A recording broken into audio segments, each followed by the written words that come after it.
Manchester United বস Ruben Amorim অনেক আগে থেকেই তার দিকে দিয়েছেন নজর। এছাড়া রাশিয়ান ক্লাব মস্কোর নজরও আছে তার দিকে।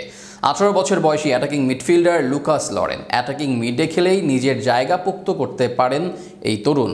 কেন লুকাস লরেন বিশেষ তা নিয়ে বিস্তারিত থাকছে প্রতিবেদনে।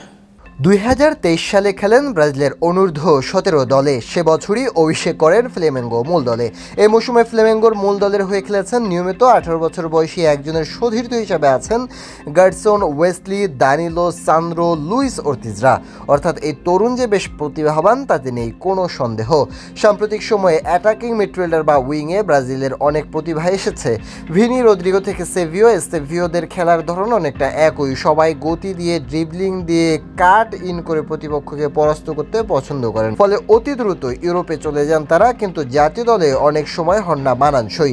বিপরীতে এদের থেকে কিছুটা আলাদা লরান বল পায়ে থাকতে পছন্দ করেন, ড্রিবলিং করেন, ফাঁকা জায়গা খোঁজেন, ফলে হাই প্রেসারে বিপরীতে লরান বল পায়ে স্থবিরতা দেখাতে পারেন। খুব দ্রুত গতির না হলেও আক্রমণে কোনো অসুবিধা হয় না, বরং সাবেক রিয়াল মাদ্রিদ তারকা ইসকো, সার্জিও বুস্কেটসের ছাপ দেখা যায় তার খেলার ধরনে। ইতিমধ্যে তাকে নিতে আগ্রহ দেখিয়েছে ইংল্যান্ডের বড় ক্লাব ম্যানচেস্টার ইউনাইটেড, যদিও তার জন্য 50 মিলিয়ন ইউরো বা 600 কোটি টাকা রিলিজ ক্লোজ দিয়ে দিয়েছে তার ক্লাব ফ্লেমেঙ্গো। এছাড়া রাশিয়ান ক্লাব সিএসকে মস্কো তাকে সাম্প্রতিক সময় নেওয়ার আগ্রহ প্রকাশ করে, যেখানে অ্যাটাকিং মিডফিল্ডারে দেখা যায় কোনো উইঙ্গারকে যারা বল নিয়ে কারিগরি করতে ও গতি দেখাতে পছন্দ করেন।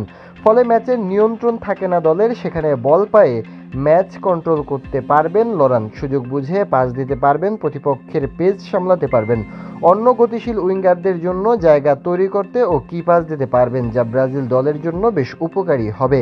যদিও 18 এর লরানের এখনও বহুদূর বাকি, ব্রাজিল দলের জন্য বিশেষ করে মাঝমাঠ ও আক্রমণ ভাগে নিয়মিত পারফর্ম করতে হবে তাকে। তবে লরানের প্রতিভার অভাব নেই, সেখানে সুযোগটা কাজে লাগাতে হবে তাকে। দেখা যাক সেই সুযোগ কাজে লাগাতে পারেন কিনা তিনি। আগামী দিনে তার মতো একজনকে খুব করে দরকার ব্রাজিল দলের জন্য।